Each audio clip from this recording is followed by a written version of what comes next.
I mean, I would have to say Pokemon Legends ZA is the best Pokemon game since Legends Arceus. Better than the mainline games that have come out in the past 4 generations. It is the best 3D Pokemon game that has come out in 15 years.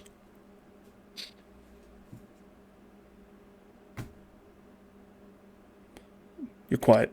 I don't know how to react to that. That is just patently insane. You haven't even played them. Like how do you know? I know things. You know things? Yeah.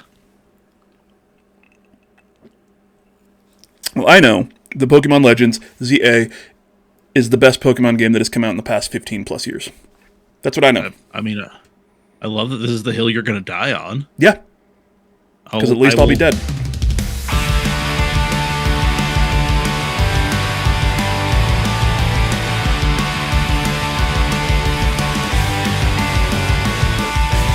Welcome back to the Storymoders podcast. My name is Robert. His name is Mike, and it's just the two of us today. Hey, Mikey. Hi, buddy. Hi.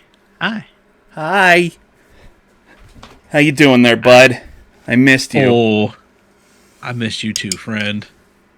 Oh man, I'm doing pretty good. I am doing pretty good. Yeah. As you hear this, I will be on one of my 2 consecutive days off. And then into the weekend, it's my anniversary, so we're gonna take time and enjoy ourselves, and yeah. Well, so happy anniversary to you. Thank you. It was ours just a couple weeks ago, and we celebrated ours in Chicago last month. So, yeah, man, it's a good month for anniversaries.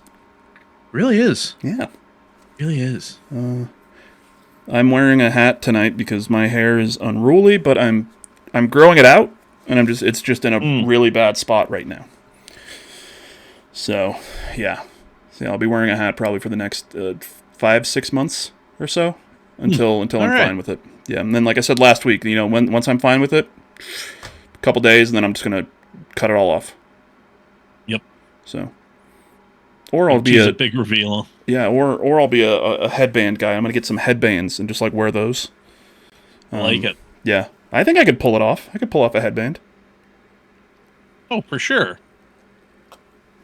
I don't know what actually goes into them, but yeah. Well, Mike. Yep. I've missed you. How close are you to being done in Cyberpunk? This is our weekly Mike checkup. Yeah, I still got some stuff to do. You said my 50 hours of gameplay was rookie numbers. Oh, 100%, yeah. Yeah, so, well, don't worry. I'm going to be getting them numbers up. Okay. Getting them up. So, yeah, as far as story goes, honestly, I think I'm going to wrap up Phantom Liberty before I wrap up the main story. Yeah. And do some other things before wrapping up the main story, just so I don't get locked out of anything cool. So, yeah, if you've got some like random encounter or something that I can probably trigger that I shouldn't miss, let me know. So, I mean, you've already got Skippy. It's the talking gun, right? Think so? Yeah. Well, you got the talking gun, right? Pretty sure I did. Well, he asks you if you want to be lethal or non-lethal, and then if you click non-lethal, then all of your shots just go right into the junk of whoever you're shooting instead of like their head. Amazing. Yeah. And then after you kill a certain amount of people, it stops letting you shoot. Yeah. What about the vending machine? Which vending machine? The therapist vending machine? Your friend? Oh. You done that? No, I don't think I have yet. Okay. I believe that is right outside. That's not that's a Cyberpunk 2077, like an original. So not a Phantom Liberty thing. I think. Okay.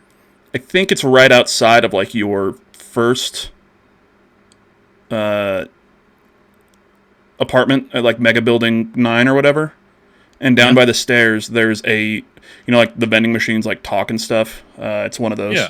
Yeah. Go there, find it. And yeah, there's a bit of a quest line there. Have you done all the Delamain stuff? Been avoiding doing those and the races just because the couple Delamains that I've done have been just so goddamn annoying. Yeah.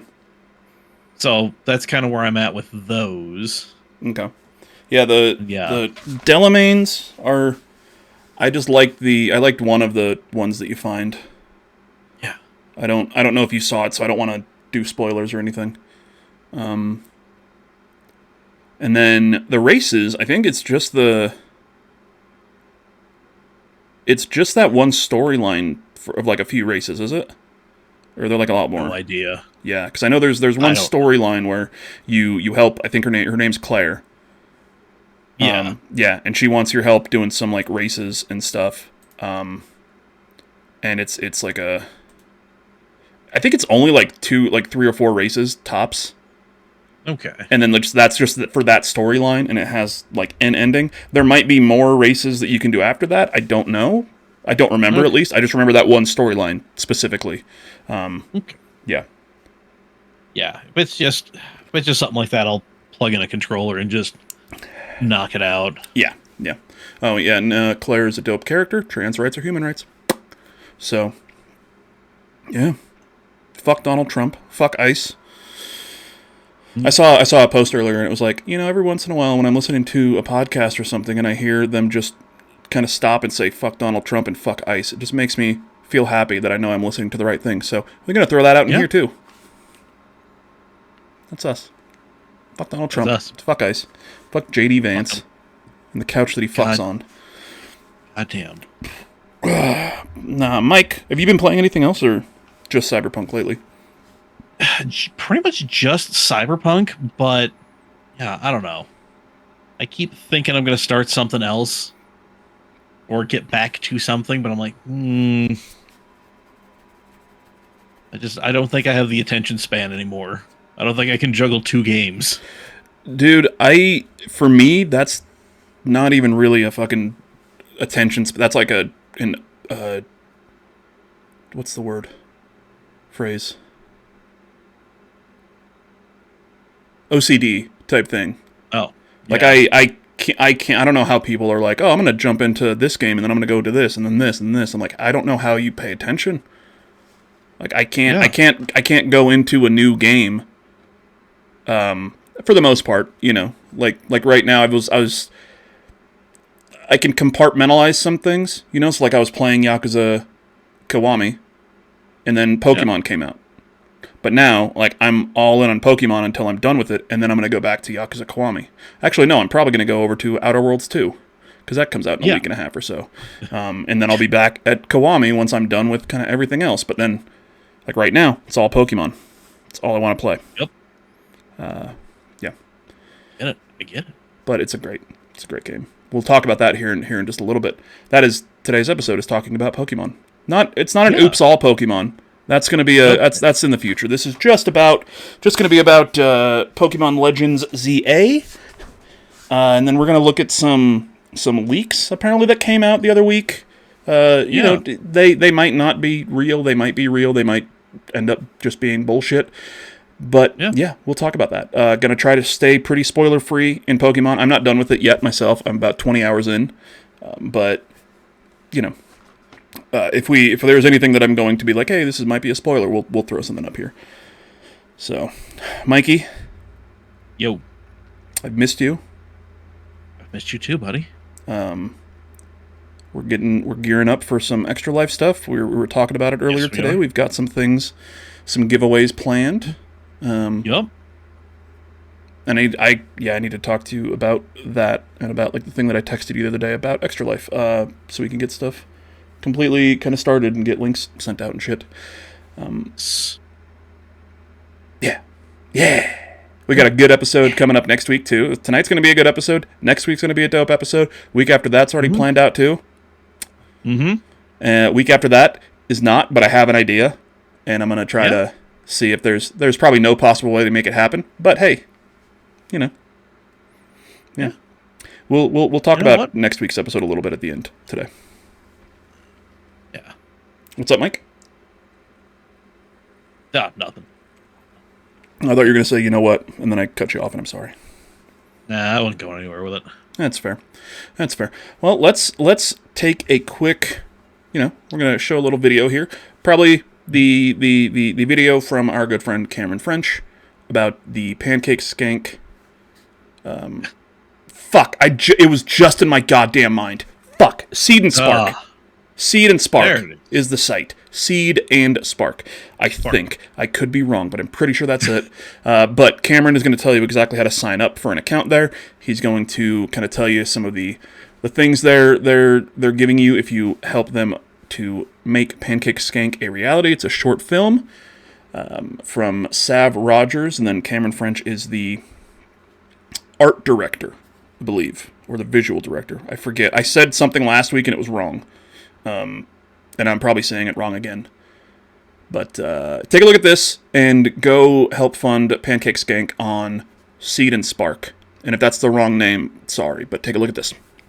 Hey friends, Cameron French here, also known as The French Dip Design, and I'm the art director behind the new and upcoming short film Pancake Skank, which is currently being crowdfunded on Seed and Spark. Today I'm going to walk you through how to create an account on the Seed and Spark platform, how to look up film information, and how to pledge your support to make that film a reality. So the first thing you're going to want to do is go to seedandspark.com. On this homepage, you can see tons of films that are currently being crowdfunded. One of them happens to be Pancake Skank, which we're super hyped about. To create an account, over on the right-hand corner, click that sign up button. You can either use an existing Google account or enter in some basic information, name, email address, password, and the city that you currently reside in. And then you click that blue create account button. And just like that, you are now in the Seed and Spark platform. And use that search button. We'll search for Pancake Skank, since this is the film that I'm currently working on. Myself and the entire team behind Pancake Skank have put so much work into making not only a really cool pitch video, which you should definitely check out, but also tons of information about the story behind the film, what's our mission statement, what's the genre and tone, the team behind the film, so you can see every member of the cast and crew. But then over here on the right hand side is something that I'm really excited about. These are tons of incentives that we put together, so that way no matter what monetary value you are able to support us with, you're going to get something in return. You can see there's tons of different options. $10, our lowest level, is a social media shout out on the official Pancake Skank Instagram account. One of the most popular ones is for $100, you'll be immortalized with the rest of the cast and crew on the final credits of the short film. Once you find an incentive level that you want to support us with, click that level. It'll give you some more information about what incentive level you are purchasing. Click the proceed to payment button, and this is where you can either choose to be public with your information and your pledge, or anonymous. You can enter in your credit card information, click the blue complete order button, and then you'll receive an email from Seed and Spark confirming exactly the incentive level that you've chosen and the amount of money that you've helped pledge to support independent artists. And that's it. If you have any questions, feel free to message us at the Pancake Skank Instagram account, anywhere on social media. We're very happy to help you and walk you through the process. But yeah, that's how you support artists in a real direct way on the Seed and Spark platform. 100% of the money that you donate will go directly to the filmmakers, crew to make that film a reality.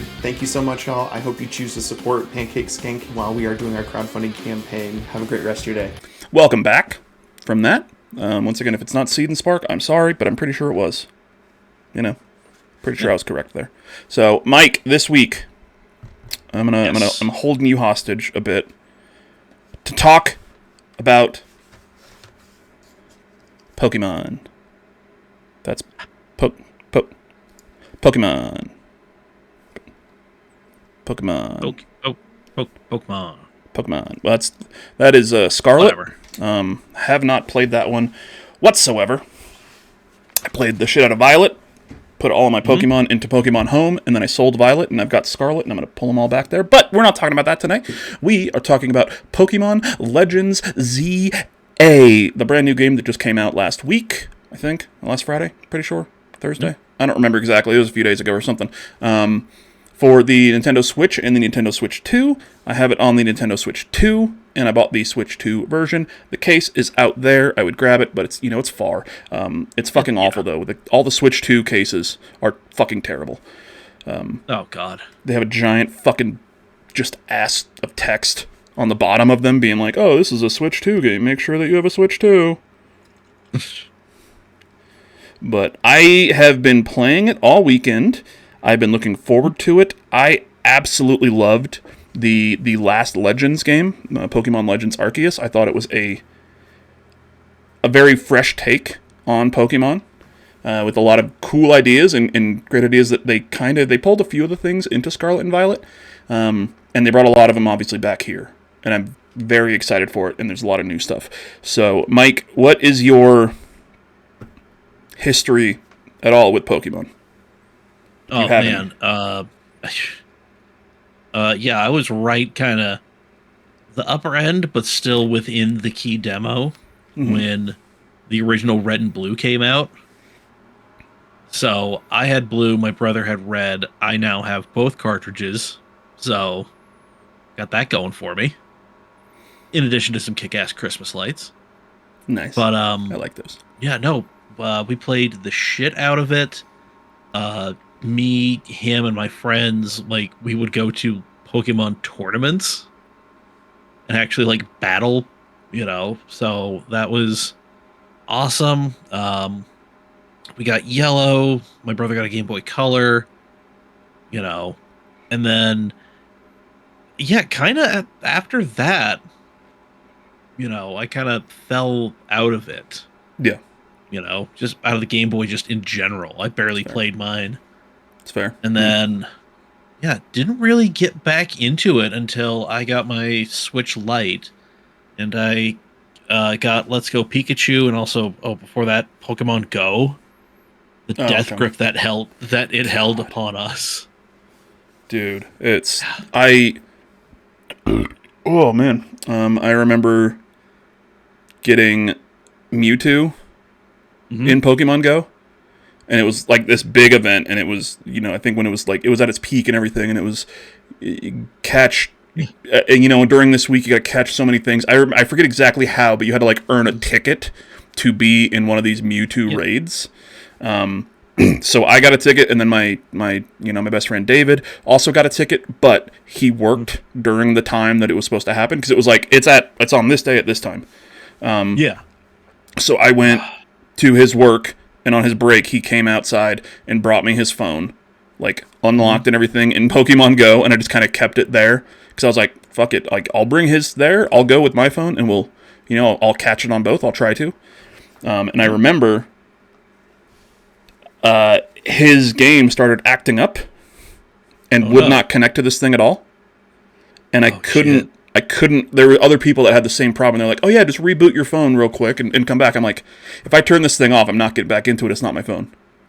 Yeah. So like, I got it on mine, and on his, I'm like trying to connect this entire time as everyone's like fighting this Mewtwo and catching it, and I just could not get into it. So I had to bring it back to him. I'm like, sorry, dude. Like your phone fucked up, and I don't have, he didn't give me his password or anything, because I'm like, I'm not going to need it. Yeah. Turns out I did. So, and I still feel bad, even though it wasn't my fault, because I was sitting there trying.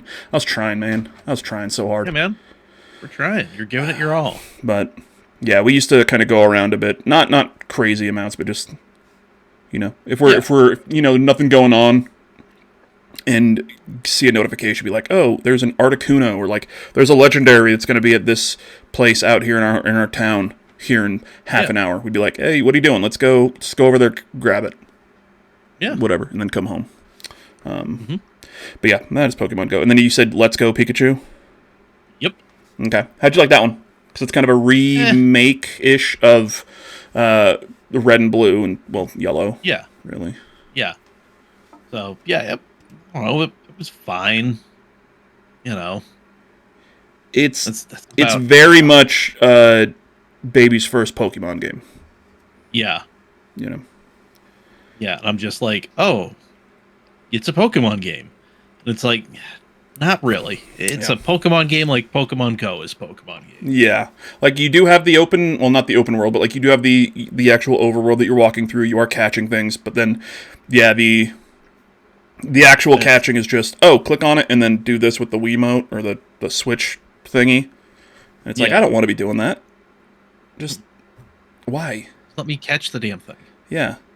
But, I mean, I played Let's Go Eevee, I think. Mm-hmm. Yeah, it was Eevee. It was Let's Go Eevee. And I played Pokemon Sword and Shield. I absolutely love Pokemon Sword and Shield. I think they're extremely underrated. They definitely had problems.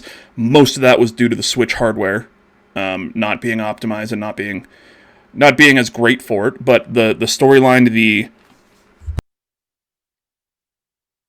it's I think the whole feel of like soccer hooliganism pulled me in. Mm-hmm. I don't know if you know much about Sword and Shield. That is Gen 8, I believe. And then Scarlet Violet is Gen 9. Okay. But Sword and Shield takes place in the Galar region, which is essentially just fucking England. And all of like the big gyms and everything that you're kind of going through, and instead of just like a basic, oh, this is a gym where you fight a couple people, you go to the end, you fight this guy. Like, the big fight at the end is in these, like, basically big old soccer stadiums. Hell yeah. And it's like this whole thing, and they introduced Dynamaxing, I think that's what it's called, which essentially just makes your Pokemon massive and, like, giant. And that's kind of that's the big draw of it, is for these giant, these final fights against the gym leaders or whatever, or like the people in this little tournament that you're in. You fight in these soccer stadiums and you're Dynamaxing, so you're just giant Pokemon fighting each other. But yeah, I love Sword and Shield. Scarlet Violet, I liked.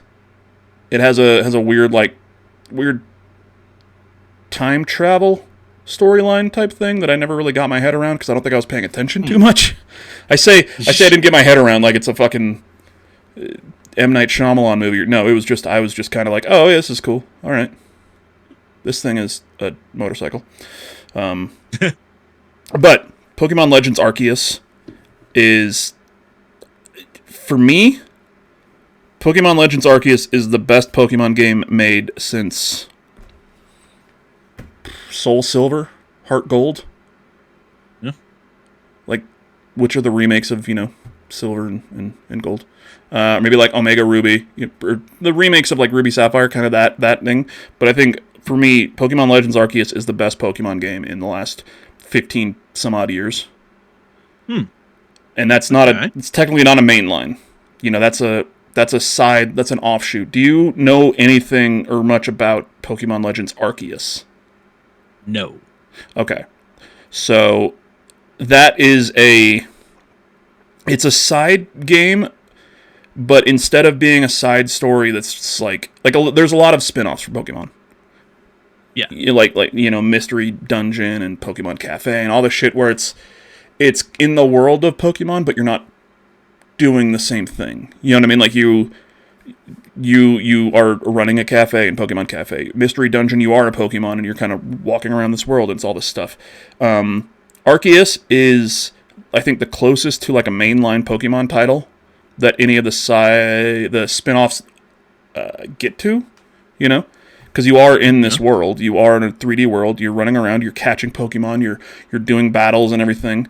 But Arceus was set in like a couple hundred years ago or so in one of the towns from one of the older Pokemon games. I can't remember exactly which region, because it's been obviously a few years since I played it. But you're in one of the regions from one of the older Pokemon games, just hundreds of years in the past, when they were just kind of figuring out what Pokemon are, and like the invention of Pokeballs and everything would just happen. And this, you're kind of making the first Pokédex, which just involves you like catching Pokemon over and over again, and like battling them and doing different things to kind of learn about them and filling out your Pokédex. That's the only game that I fully finished the Pokédex in. Because all of the other ones are like, I don't need to catch 900 things. Okay. Plus, everything was in that one game, which made it kind of easier. But Arceus is my favorite thing, and my favorite one, and so far, Pokemon Legends ZA it's scratching that same itch for me. Ooh. It is Okay. addicting. It is. I'm gonna switch the screen here. I streamed my first night playing it. I've streamed it a couple times since then. This is just it's the character creation that you see on the screen here. A lot of choices. Mm-hmm. All right. There's essentially just body types. Okay, there's body type A and B. There's no genders that are like kind of listed on your character creation. I was able to use the word Hawks for my name, which was very happy because I can't do that in fucking Atlas games for some goddamn reason. Wouldn't let me do that in Persona 3 Reload or in Metaphor. Don't know why. That was blocked. But this is the character creation, and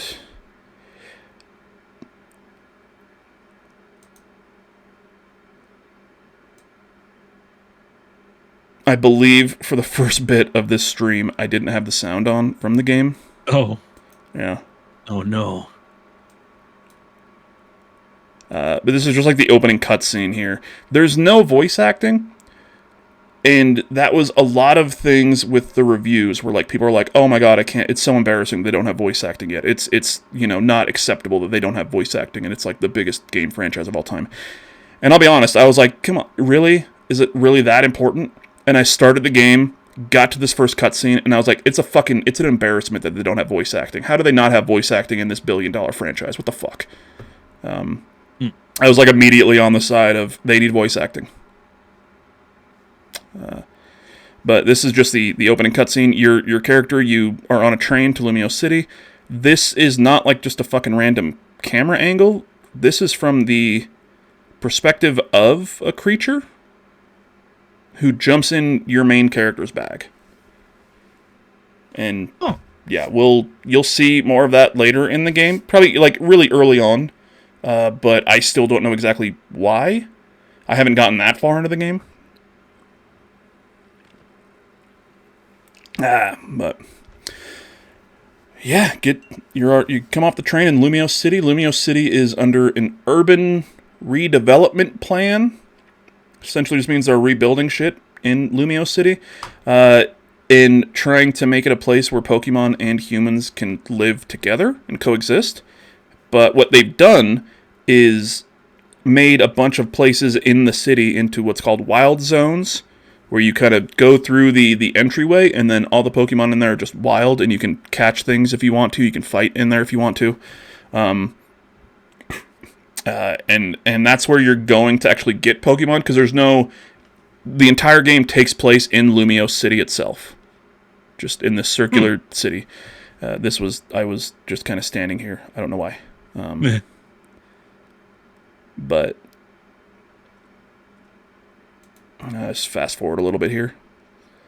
This is the first character that you meet. Her name is Tawny. And then those are your 3 starters that you will end up with. You can pick one of the other ones. Your bag gets stolen by a little Pancham piece of shit.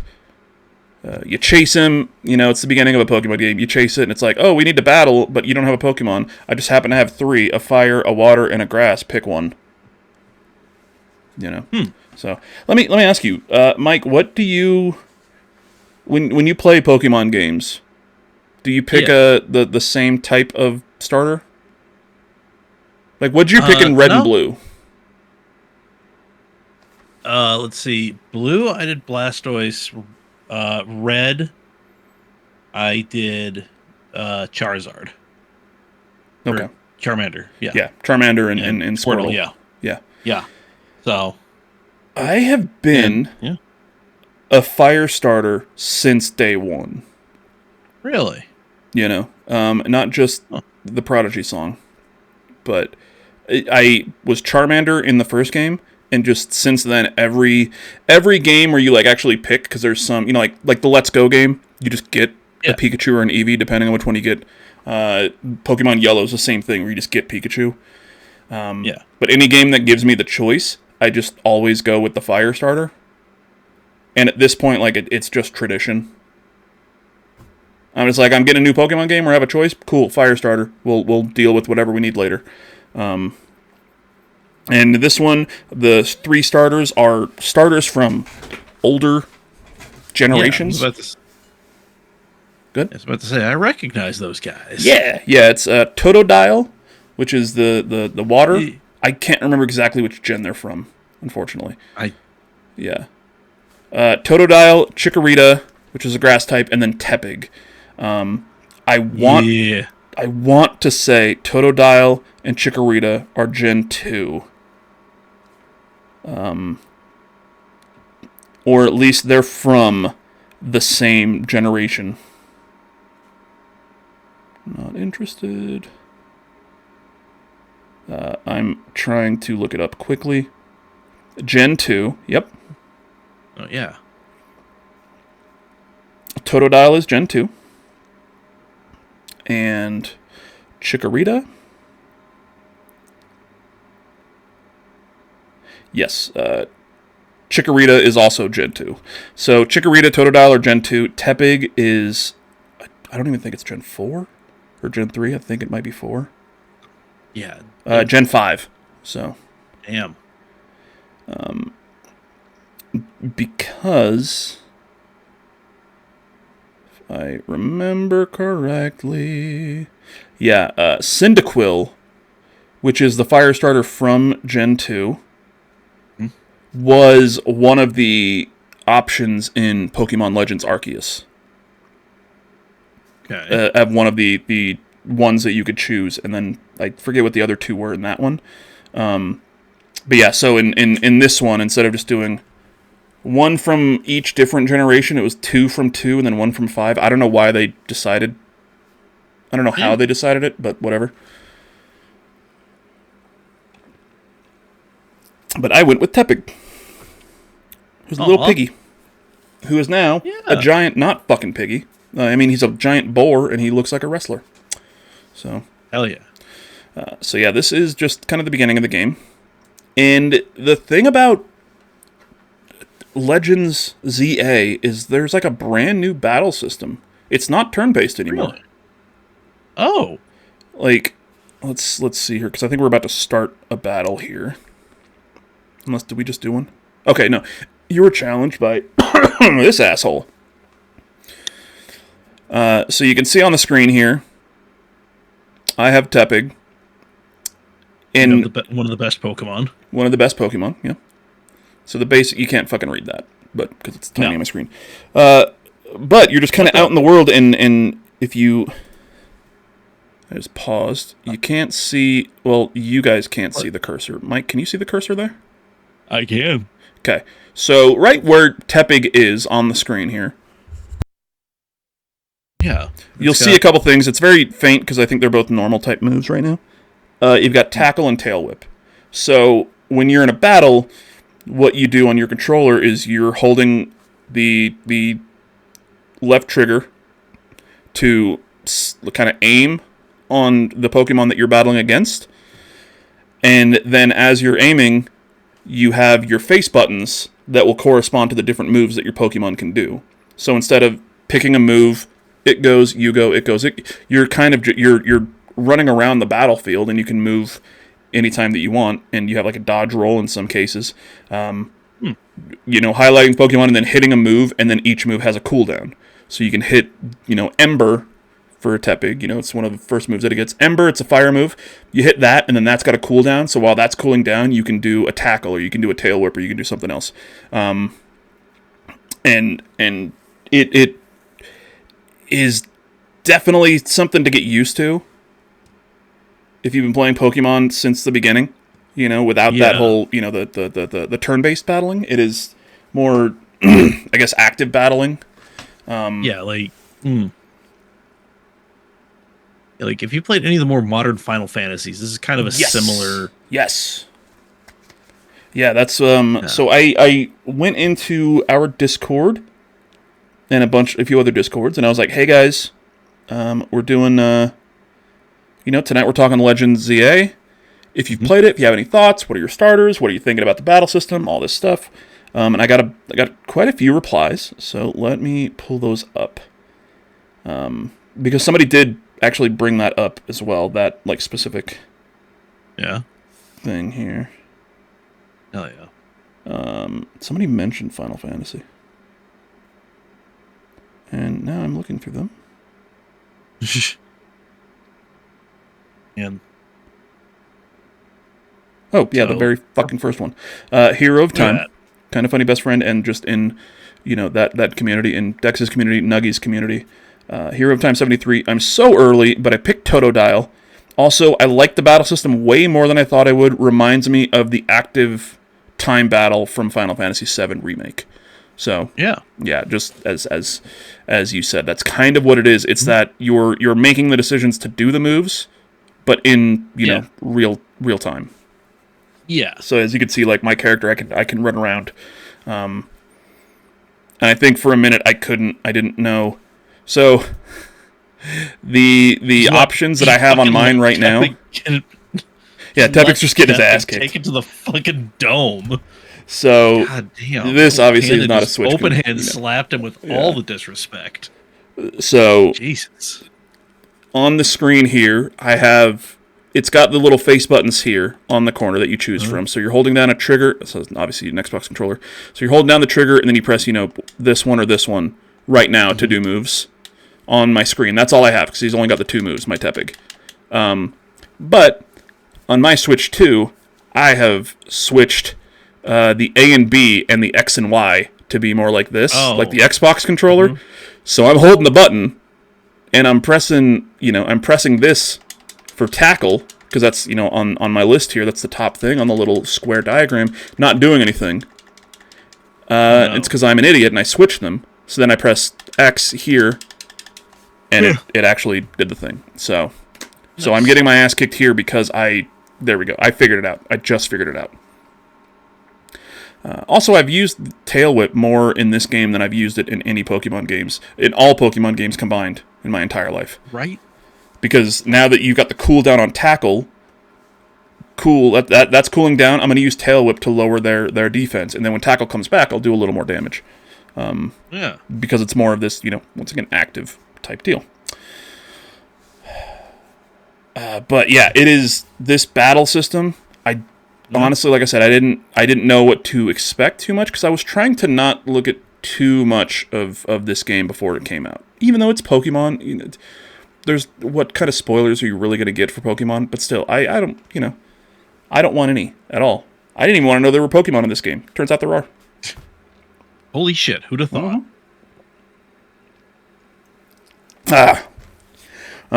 We did get some more write-ins here. Alex1234, who is another kind of funny best friend. I think all of these people are either from that community or that community adjacent. Chose Totodile, very fun and closer. The game, they chose Totodile, and then the game is very fun and closer to the anime. So my question was specifically, if you've been playing Legends ZA, or you just have any thoughts on it, let me know. Who is your starter? How do you like the battle system? And how many wild zones have you 100%ed so far? So, like I said, they've set different areas around the map into these. Oh, I just figured out the sound on the recording. Oh. Yeah, so it started coming through, and I was like, the hell? So I'm going to turn that down a bit.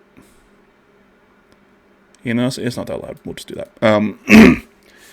But yeah, so in these wild zones, each one has just like a selection of Pokemon in it, like 8 to 9 different creatures in there for you to go catch.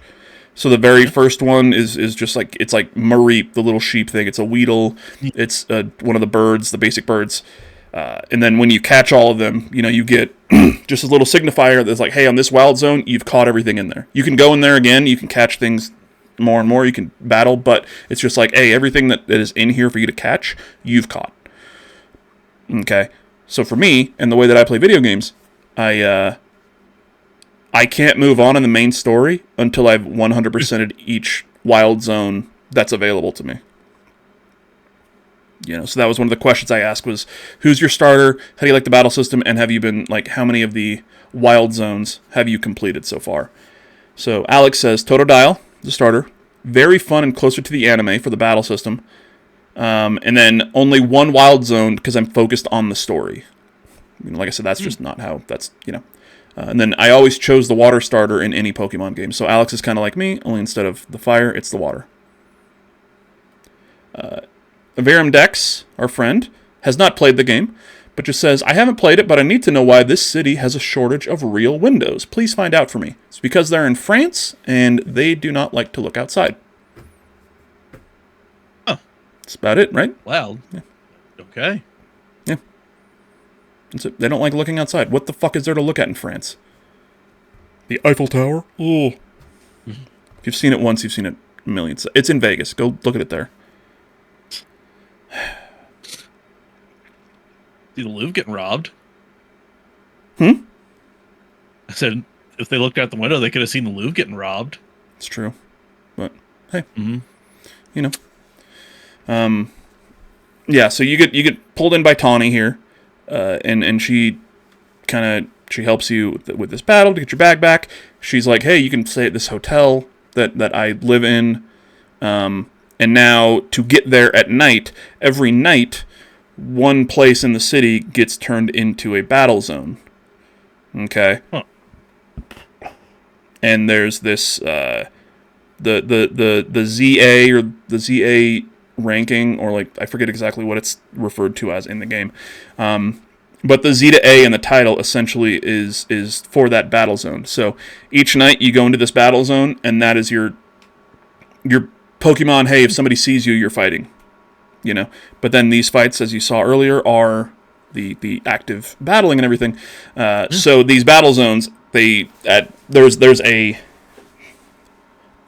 time or a thing here. What is it? A clock? In-game world clock. With a day-night cycle. That's what I'm thinking of. So during the day, you can run around. You can do the wild zones. You can do your main stories, and then at night, the game will kind of pop up and be like, oh, night battle zone activated, and it's here. And you go in there and you battle, and when you win, you get battle points or whatever, or whatever tickets or something. And once you get a certain amount of tickets, before we start, I should go back. So when you start off in this whole battle zone thing and the Z to A thing, the Z to A rankings, you are rank Z. Mm-hmm. You get a certain amount of tickets from doing battles in the battle zone and winning. And once you get to a certain point, it's like, okay, you've got this much, you can do a promotion match. So then it tells you this there's somebody in the city who's also rank Z. You two battle each other. Whoever wins goes up to rank Y. So you go battle this person, you go up to rank Y, and then you get more tickets, and you're going up the rankings. That's the main crux of the Z to A story. Okay. In addition to a whole storyline about mega evolutions and rogue mega evolutions happening in Lumiose City, and you're trying to figure out exactly what is happening and why it's happening. That is the other main story, and then the ZA rankings is where the battle zones and everything come from. Make sense? Yeah. I think I went a little out of order on that, so I do apologize. All right. So in this very first part of the game here, you're just trying to go to your hotel, but the way to get there is through that night's battle zone. But even though you haven't signed up for the thing, people are like, "Oh, I saw you. We're battling, and you have a Pokemon. I saw you. We're battling." So you have to. But as of right now in the story, you are not in this competition, this thing. But obviously, you get signed up really quick, and it's like, hey, whoever the ZA Royale is what it's called. Sorry. But it's like, hey, anybody who gets to rank A is among the most elite Pokemon trainers in Lumiose City, and you'll get your wish granted as long as it's something that we, as the government or whatever, can do.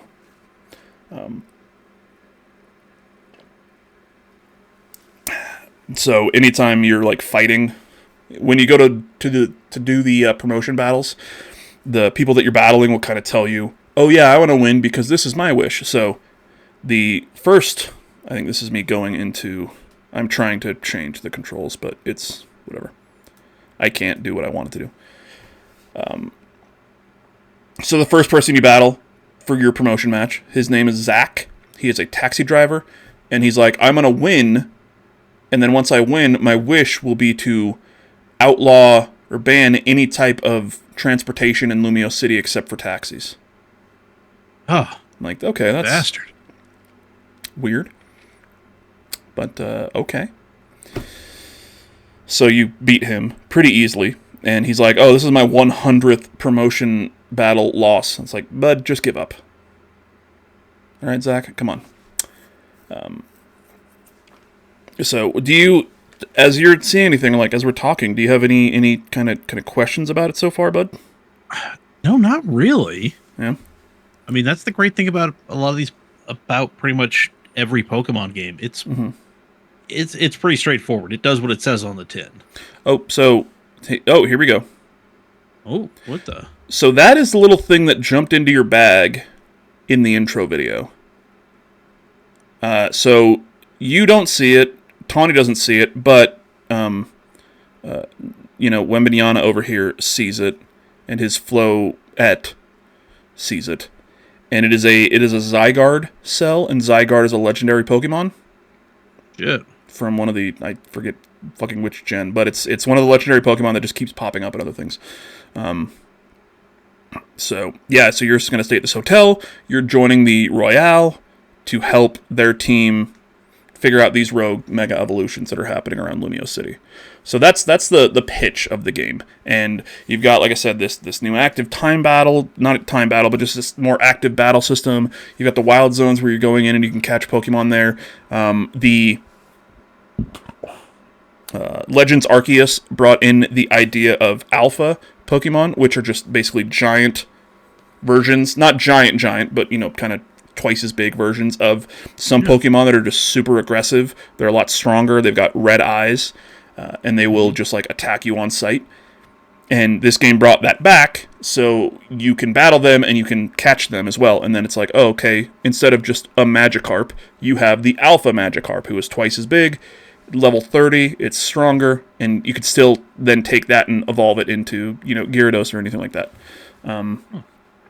But each wild zone, I think, has at least one alpha that I've seen. They might have more in there, but I know each one at least has one. The first one, I think, is the one that it's got an alpha Magikarp that is just lying on the ground because it's Magikarp, and you're like, oh, it's alpha, whatever, it's just going to splash. No, it has Hydro Pump, and it will fucking knock you out. Right. So... Hell yeah. Yeah. I'm just kind of watching. But I'm so enjoying this game, and I'm so excited to get back to it, and I'm having a blast. I love the changes that they made. I don't know if I would say, oh, let's just go ahead and completely replace the turn-based battling for, the next mainline Pokemon game. I think it's a really good idea for them to have the classic in, the mainline, the generation, 10, 11 going forward. And then this Legends kind of spin-off series, they can do this more, I guess, experimental stuff. But then it's just like, hey, this is a mainline game with some different functionality. And if we really like something, we can bring that into the mainline thing. But I think the battle system might be too much of a change for the mainline series, but perfect for something like this, where you can make this into almost a secondary mainline series. Yeah. Does that make sense? Yeah, like a parallel series. Kind of. Yeah. So far, the story is it's a Pokemon story. They don't get super deep most of the time. Yeah. Sometimes there's weird stuff, and you're like, wow, that's a bit more than I was expecting. But one of the things I'm really liking about this Lumiose City is very, very specific. There's one location. There's a museum. And when you go in that museum, they have a bunch of like artifacts and clothing and all this stuff from the last Legends game. Because now, obviously, you're in the present as opposed to the past. So you see all this stuff that you were, like the clothes that you were wearing in Legends Arceus, and like the handmade Pokeballs and like the little. So it's just like a cool thing to be like, no, you're still in that same universe and almost that same continuity. And once again, I'm a sucker for that dumb shit. But I don't know if that's going to come into play at all, because, and don't say anything down in the comments if you've beaten it. At the very beginning, I believe, of Legends Arceus, your main character is in the modern day, and essentially just like, I can't remember exactly what happens, but falls into like some sort of time portal and wakes up in the town in the past, and is like, you don't really get an explanation of why or how, but the fact that this game is kind of pointing, hey, this is in the same area, just different time period, and kind of calling back to that stuff. I'm wondering if it's going to kind of link up more, as opposed to just, hey, this is in the past and it's a cool thing to look at. Yeah. You know what I mean? Well, yeah, it would be kind of cool if they close that circle. That'd be, I mean, and it'd be dope if it was like this and you're just like, oh, now I'm back in time, but it's still, it's this character, and that's why I know how to battle with Pokemon. That's why I know about Pokemon. That's why I know how to catch them with the Pokeball and stuff like that. Because I've been doing this. But I don't know exactly where the story's going to go. Got a few more things here from other people. Our friend Claw from Nuggies, from Neo, from Dex's community and everything. Great dude. Very happy. There's an episode that we did a month or maybe a couple months ago where Mike was on screen with his shirt off. Claw was very happy.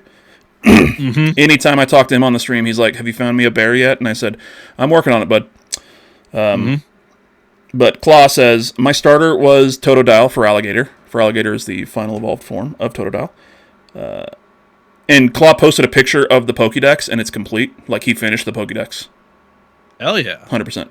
It says, caught them all, did all the wild zones. The battle system, I think, is a good evolution. Some little gripes with how Pokemon position themselves to use their moves, and not really having control over that, which I will 1000% agree with. Because you run around as your character, and your Pokemon will kind of, so at the very beginning here, I've got Tepig, I hit the button to do a tackle, and as he's doing a tackle, I'm just kind of running around. It does a tackle, and then I hit the button to do the next move, and instead of just doing the next move where he's at, it kind of puts a little spot on the ground next to where I'm at, and the Tepig will run to that spot and then do the move. Oh. You know what I mean? So, you're mobile, yeah. But if you're mobile, you're kind of then shooting yourself in the foot if you're in a fight, because if I run around this area, if I run around the person and I get kind of the back of them and stuff, and then I hit a move, I have to wait for my Pokemon to come back around to where I'm at and then do it. So it almost defeats some of that purpose of being able to move around, especially when you're fighting the rogue mega evolutions that I've referred or that I've talked about. They attack you, the player, not necessarily your Pokemon. So they are coming after you, and you can pass out if you get attacked too much. Oh, Jesus. And this was something that was brought up. This was something that was from Arceus, where the alpha Pokemon, if they saw you, you pull out you throw out a Pokemon and you can do fights and everything, but it is trying to attack you, the person, the character, to knock you out. Damn. So when you're fighting these rogue mega evolutions, they are coming after you. So when you're dodging, you're running around, you're trying to pick up the mega evolution, the gems or whatever, and then you can do it with your Pokemon, whatever. But you're dodging. You've got a dodge roll, you've got a sprint and everything. I'm just going to try to go to... Cut to me just dodge rolling across the fucking city. Yeah. I mean, I do that. So, it definitely can mess with your movement a bit and mess with your flow. When you were running around during this Mega Evolution fight, and then you're hitting the button to make your Pokemon go, and then it goes over to a spot where you're not even at anymore because you hit the button, and then you keep running, and it comes over here, it does the attack, and then it starts following you again, and it's that that's make a lot of sense. Like I said, it's kind of a little tweak that I think they could easily fix, but for sure, yeah. But man, God, that is quite annoying. Yeah, it is. Claw continues. The story is very good. The last act is very, very good, so I'm excited to get there. I mentioned Wild Zone 8 in the game. There is Geibel. I think it's pronounced Geibel. Who is like it's a first phase of like a 3 evolution Pokemon that's like really strong when it gets there, but it's kind of rare. It is in Wild Zone 8, and in Wild Zone 8 there are kind of holes in the ground, and pretty much every hole has a Drillbur, which is another first level Pokemon. And when you go over to it, you'll see the little Drillbur snout, and then it jumps out of the ground and it attacks. Okay, but one out of every certain amount of these holes in the ground, instead of a Drillbur, it is a Geibel. And you can kind of see it before it jumps out of the ground. You can see the little blue snout instead of the red. Sorry, getting kind of into the weeds here. But I was like, I just spent over an hour in this Wild Zone 8 running around, waiting for all these things to respawn, all these like holes in the ground, running around finding the Geibel and kind of fighting everything else that's in there.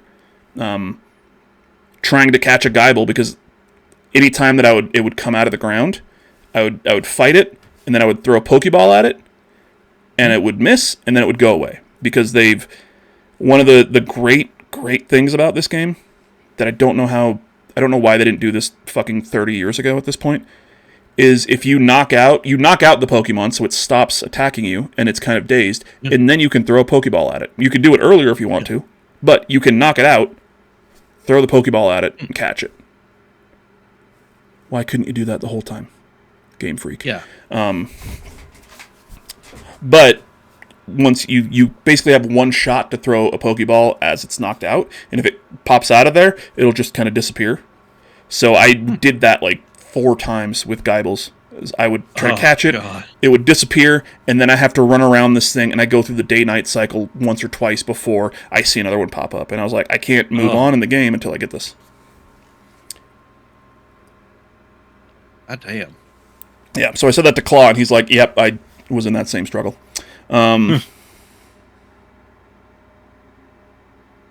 don't know you.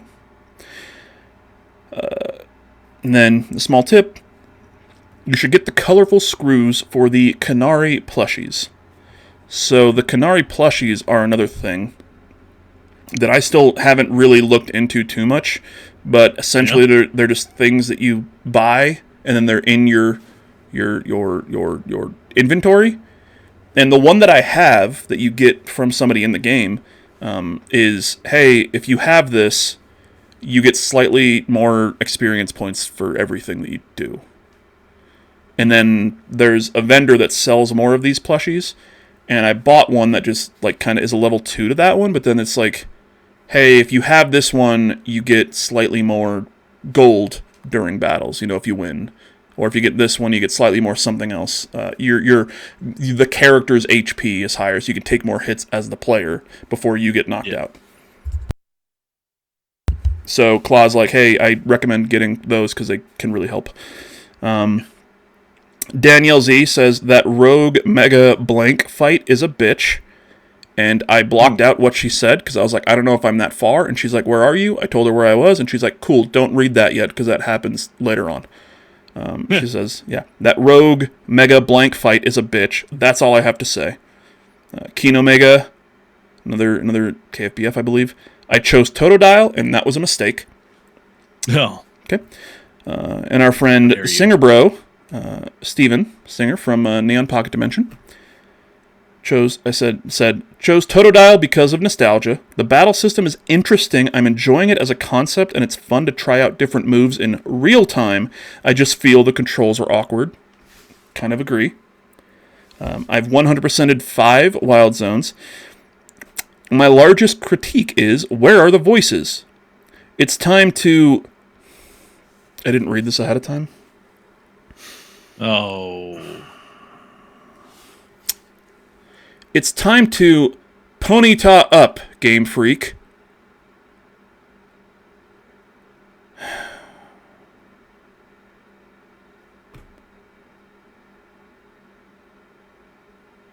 Not proud of reading that. And give me voice acting so I can just play the anime for real. Yeah. Yeah. Also, for the love of all that exists, maybe have Monolith Soft help with your open world next time, or at least help texture map your buildings and add a touch of depth to them. Monolith Soft makes the Xenoblade games.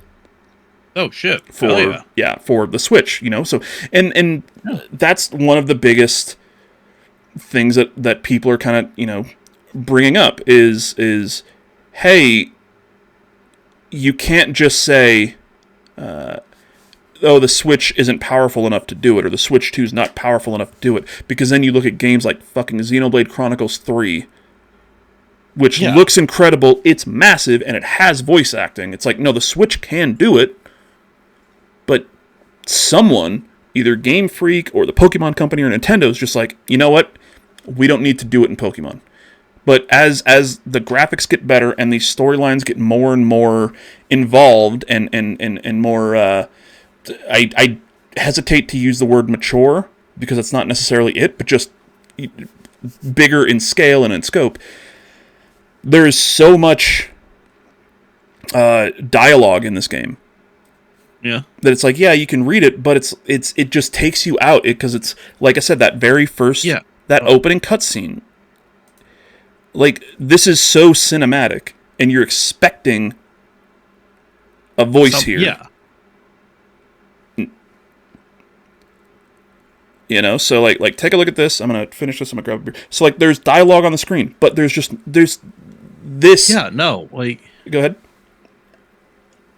Yeah, with something of this scope, it's like, man, you can change up the battle system, but you can't get voice acting in there. Like, it's the whole like subbed versus dubbed anime thing.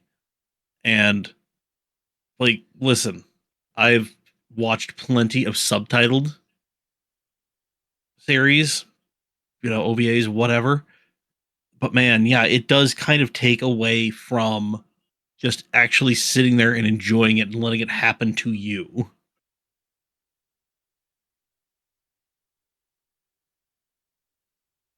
Oh, yeah, man. It's just, hopefully next mainline,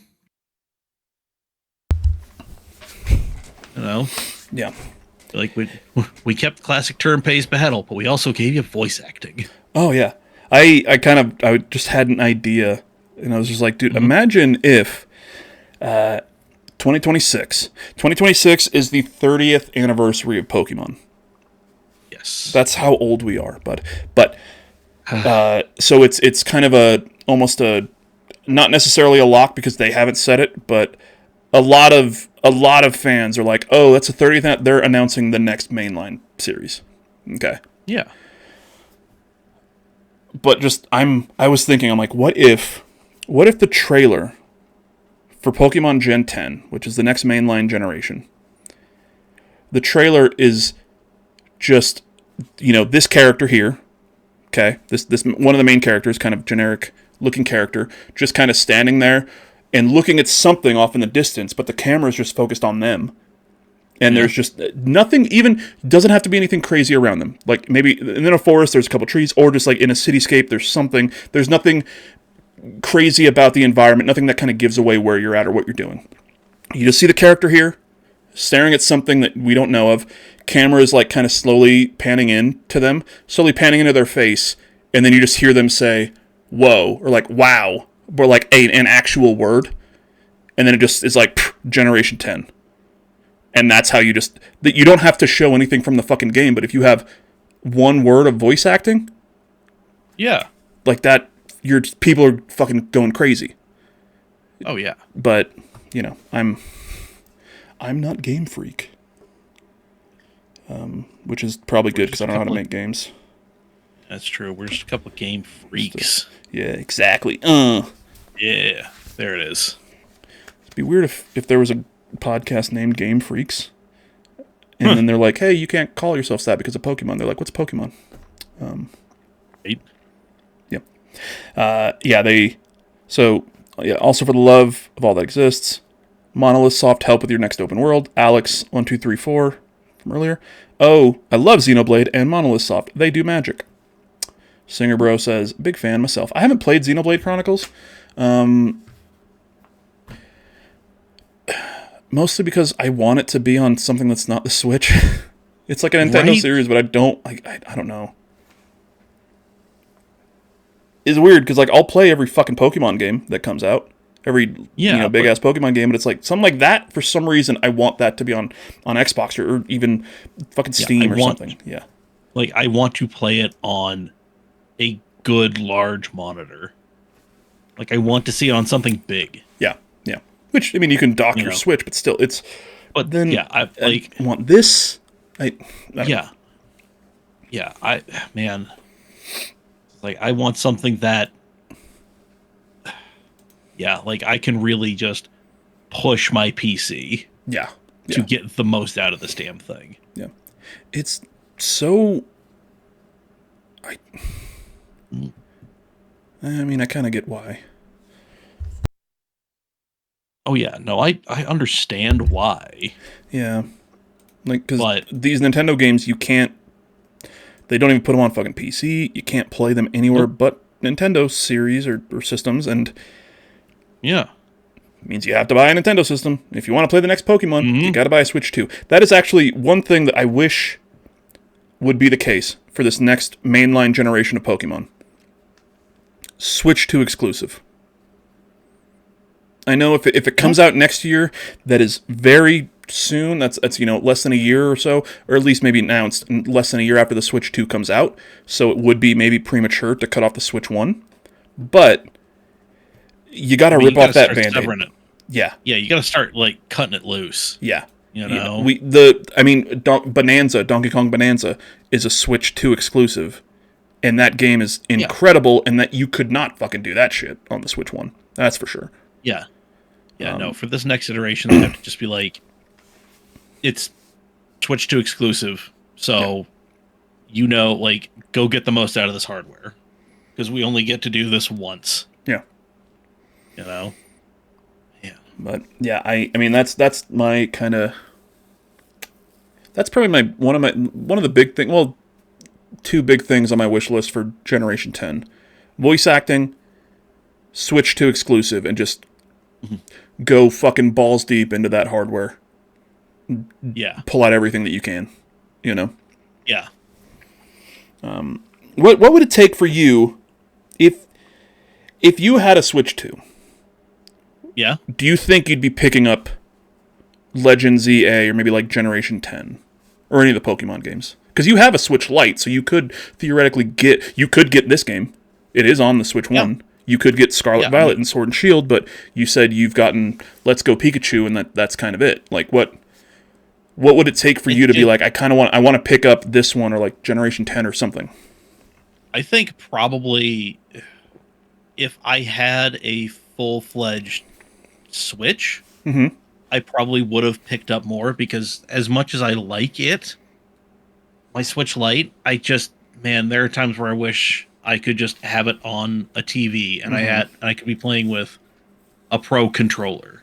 Fair. So $200, my man. I'll give you my Switch, my first one. Yeah. We'll see. We'll see. With Mario Kart 8. Ooh. Yeah. Does sweeten the pot. It does. Yeah. Hey man. No, we'll talk about that. Yeah. But yeah, no, I feel like that kind of hampered my enjoyment of a lot of things on the Switch. I enjoyed Breath of the Wild, but with my ex-girlfriend, she had a Switch and she had Breath of the Wild, and I would play the shit. I would help her when she asked for help. Like I would try to coach her, all that stuff, but then finally she just like shoved the controller in my hand. I'm like, oh yes. So it's just like, yeah, man, like, yeah, it's one of those, like, especially for like the 30th anniversary. It's like, okay, yeah, like it was a handheld game, so obviously, but if I have a Switch, I can play it handheld. Yeah, like the Switch Lite is like, cool and everything, but it's yeah, it's just it's a weird. Yeah, the whole idea of the Switch was you can have it handheld or on the TV. Yeah, and the Switch Lite, it's just like man, it would make more sense if like it took advantage of that weight savings. Mm-hmm.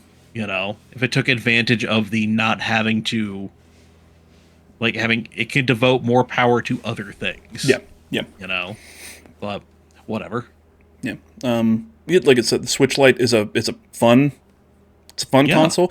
That was what my spouse had, was the Switch Lite for a while, because when we got it for him, he was like, oh, this is going to be good enough for me. And then it started to have a couple problems with like a fan. I think maybe something kind of fell into where the fan was, so it was just super loud. Yeah. So we're like, oh, let's just, it's out of warranty, so we can't get it fixed. But it's a Switch Lite. I got like a bonus from work. I don't know what happened, but it's like, oh, let's get you a new one. And then he's like, oh, can we just get a normal Switch? And like the Lite's fun, but I want to be able to plug it into the TV and stuff like shit like that. So, and now has a Switch 2. I'm not even sure if he's ever fucking put that thing in the dock. Plays it handheld all the time. Hey. So, but that's what it's for. That's what it does, and it's exactly a system. I can tell you that the Switch, and by extension, I would imagine the Switch 2, phenomenal consoles for anyone who is maybe let's say having a surgery where after it you're not really allowed to move your arms all that much. Yeah. Okay, because you can take the controls, pop it off the side, lay in bed, and then they're just on your side and you're playing. Yeah. It's great. So, that was a lifesaver for a bit there for some stuff. So can only imagine. Yeah. Legends ZA. I'm gonna keep playing it, like, and I'm fucking, like I said, I'm so excited to just get back to it. To learn more about the world and get more of the story and the main story and everything. I just did a series of battles with Rogue Mega Evolution Pokemon. I'm not gonna spoil anything that happens in there, and I was just like, oh god, dude, this is fun as shit, and I want more. But here's actually perfect timing. Yeah, this is Wild Zone 1. Okay. Mm-hmm. As you can see, you got a Bunnelby. You can run around with just your partner Pokemon, just running around in the world. Anytime you can throw them out there and run around, or you can kind of run around on your own. And then you can see behind Tawny there. I don't know why I'm pointing at the screen. You can see behind Tawny there's giant rocks in the street. So when you get Rock Smash, the hidden move, which is now everything's just a TM instead of an HM, you teach it to a Pokemon, and then you pull that Pokemon out and highlight those things, hit Rock Smash, and you get through areas. And then there's other things that are like, thorny brambles on the ground. You hit that with a fire move, and it burns them away. There's some things in the game where it's just like piles of like poison sludge, essentially. Ooh. Hit those with a water move, and it clears that out. So there's all this stuff in the environment that you can interact with your Pokemon. There are mega evolution crystals. I forget what they're fucking called, but they're just like they grow everywhere, like on walls and everything. You can have any Pokemon hit those with a physical move, and then you get these mega shards, and then you can trade those mega shards in for things later on. There's just a lot of stuff in the world to just kind of interact with. There's people everywhere. You can see like the red thing over there. There's a Pokeball. Right now I'm crouching, trying to sneak up to this scatterbug. Then you can throw a Pokeball at it. And maybe just catch it without doing a battle. Hell yeah. So, yeah, it is. I'm having a blast with this game. And Mike, what I want to do here, okay? Yes. Right as we're recording this, I'm going to keep this part in. Okay. You won't see it unless you actually watch the whole thing and you get here. Okay? But what we're going to do is we're going to record the cold open for this episode right now. And I need you to act a little bit. Okay. Okay? Because what I'm going to do is I'm going to say that I'm going to say the truth in my mind, that this is the best Pokemon game since Arceus, and the Legends series is right now superior to the mainline series. And you're going to be like, oh my God, are you kidding me? But don't swear, because we can't swear at the beginning. You know what I mean? Of the episodes. Yeah. So just be like, are you out of your mind? And I'll be like, oh, and then we'll go into the intro, and that'll be the intro. That'll be the hook. You get it? I like it. Yeah. I like it. Okay, all right. So do you know your motivation? Do you got that? You said something so incredibly stupid. I am wildly inappropriate. dumbfounded. That you just don't like. Yeah. And I'm ashamed that you're my friend. Exactly. But at the same time, you're like, he might be right. You know, but you don't want to admit it to yourself. I'm a little too aggressive because deep down I know it's true. Yes. All right. So now it's the two of us on screen instead of the gameplay over there. So now it's just the two of us. So this is how we're going to do the intro. Yeah. So are you ready? Yeah. Are you ready? Yeah. Yeah. Okay. Yeah. So. Okay. We good? Okay. So Mike, just kind of thinking. Yeah. I mean, I would have to say, Pokemon Legends ZA is the best Pokemon game since Legends Arceus. Better than the mainline games that have come out in the past 4 generations. It is the best 3D Pokemon game that has come out in 15 years.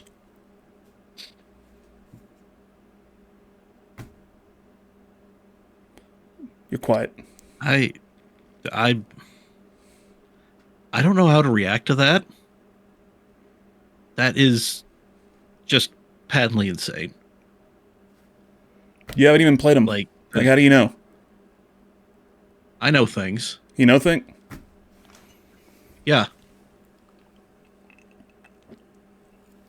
Well, I know the Pokemon Legends ZA is the best Pokemon game that has come out in the past 15 plus years.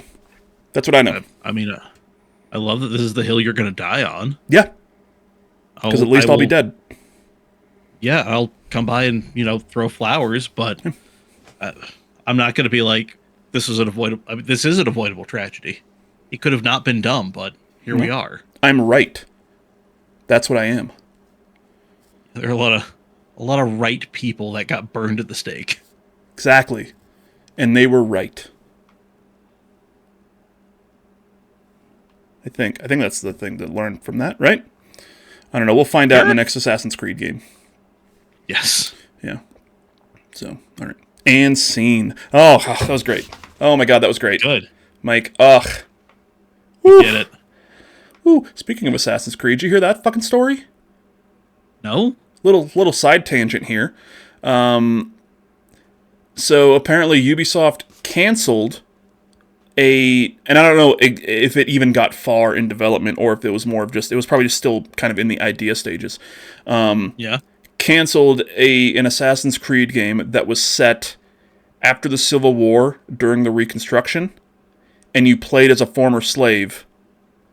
Oh boy. And they were like the assassin, and you were essentially fighting, the beginning of like the KKK and kind of the Confederacy and like the remains of the Confederacy. Jeez. Which sounds fucking dope. Would have been sick. I loved that. But apparently they canceled it because they're like, this would piss off the wrong people that we don't want to piss off. Yeah. Fucking cowards.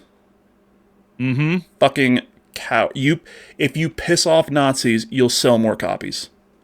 Yeah. If you piss off the KKK, you'll sell more copies. Man, I just love how the French are like, they're the ones getting stuff done with very visible, very disruptive protests. Yeah. And yet, just just taking a knee on this one. It's like, come on, guys. Yeah. And like I said, I didn't, and like the story kind of came out last week. And I don't really think that it didn't seem like it was something that they were actively working on, but it was far enough in the idea stage that they had the thoughts of, oh, well, if we make it. Yeah, man. After all of the very shitty the shitty backlash that they got with Shadows, Assassin's Creed Shadows, from the same people who'd be pissed off if you're, killing KKK members. Yeah. They're just like, yeah, no, we don't want to do it. And not even devil's advocate, but like on one side, I do get it. Because the people who were shit on the most in this whole Assassin's Creed Shadows thing were just the developers who were making a game that they really believed in. You know what I mean? And they were getting fucking death threats from these fucking chuds online that are pissed off that there's a black samurai and then a female samurai or shinobi, like, and it's like, that's not historically accurate. Like, all right, dog. I'm real glad you're putting that degree in Japanese history to fucking use. Yeah. Oh, what is that? You said college was for suckers? Okay, man. Yeah. That's great, and I'll just trade out this battery for me. but yeah, like, it's on one side, I see it's like, you know what? You had a lot of your developers getting death threats for shit that obviously you never need to send death threats to anybody. There's no fucking reason for that. But like on that end, I could see it, but on the other end, it's like you could have done something monumental here, like a story. You don't get a lot of those stories. You know what I mean? No, like a lot of people shy away from it. And personally, I've played quite a bit of Assassin's Creed Shadows, and they don't have it in this game, but they've had it in the past couple of like the last few like RPG games where they have like the history tour. Do you know about those in the Assassin's Creed games? Yeah, like where it's like, hey, this is in Origins. It's like, hey, this is in ancient Egypt. And you can do this history tour where you're literally just kind of walking through the world. There's no battling, there's no fighting, there's no nothing, and you're just kind of walking around this tour of ancient Egypt, and it's teaching you things. Like, and that shit has been so hyped and like so lauded that it's weird that they aren't doing it for Shadows. But for all the shit that people give Ubisoft, not saying they don't deserve it, that heads at Ubisoft have been pieces of shit, way more than pieces of shit, fucking awful human beings. Okay? But those Assassin's Creed games specifically, like those history tours, are incredible. It's such a good fucking idea. You're making this game in this time period, and you're doing everything you can to make it as accurate as possible, while also, you're adding in these fantastical elements. That's fine. But that era. And once again, I might be talking out of my ass here because I can think of like movies and everything, but I can't think of a lot of games that take place during that era. Yeah. And the company that makes those, the history tours and like the things with Origins and Valhalla and everything, like they very clearly respect what they're doing enough to where you're like, I don't think that this French company is going to make a game about like a former slave in the Reconstruction era and make it and not do the research to make it as accurate as possible. Once again, you've got the ISU and called the whole modern era Assassin's Creed bullshit that they add in there. But the world itself, like that would be incredible. Yeah, but we'll never see it. Nope. We'll never see it. Sorry, that was a small tangent. I apologize for that. All right. We talked about that for a moment. Legends ZA. Incredible game. I cannot wait to play it more. And let's do this. Let's take a quick break. A little break ski here. Okay. Okay. Because I got to change some stuff on the OBS. I got to change some stuff. We'll take a look at those Pokemon leaks, and then we'll call it a week. That sound good to you? Sounds good. Okay. Works for me. Okay. Hey there, everybody. My name is Robert, a.k.a. Mr. Hawks. And my name is Gage, a.k.a. Luke Shot First. And this is The the Discograph Discograph Podcast. The Discograph Podcast. The The Discograph Podcast. The The Discograph Discograph Podcast. Podcast. I think we got that one. Now, Gage, for those who don't know, which is probably everybody, what is a discograph? Well, our term Okay, patent pending. is a playlist composed of one track from each of a band or artist's albums/side projects in chronological order as a way to highlight their growth throughout their career. Or 2, a musical graph using one band or artist's entire discography. We're incredibly excited to bring you this show where we deep dive into the catalogs and careers of some of the most prolific people in modern music. So, sit back, Drop out. and tune in to our journey through music with The Discograph Podcast. Only at youtube.com/@Discograph Podcast. Thanks for watching.